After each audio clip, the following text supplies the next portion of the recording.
లేకపోతే ఇది 60కి అసలు రూపాయి కూడా ఎక్కువ పెట్టాలని చెప్పాలంటే ఒక ఈఆర్టీడీ చేయొచ్చులని బాగున్నాడు రుచిబా.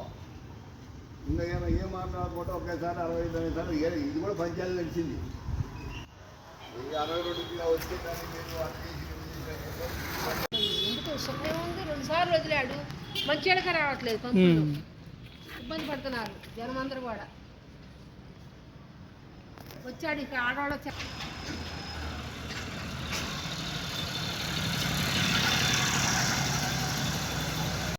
అదే పంచాయతీ పంపు నీళ్ళు వదిలినా కూడా సుఖం లేదు, మాకు నీళ్ళు రావట్లేదు.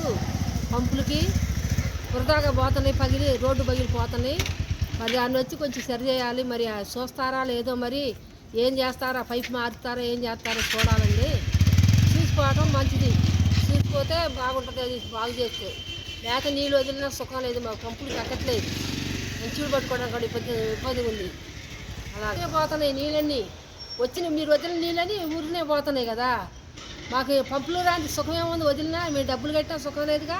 అందుకోసం అది చేసి అక్కడ ఒకసారి అక్కడ 2 సార్లు బయలుని మొత్తం నీళ్ళంతా వరదాగా పోతున్నాయి. మేము పంచాయతీ వాళ్ళు బాగు చేస్తారని కోరుకుంటున్నాం.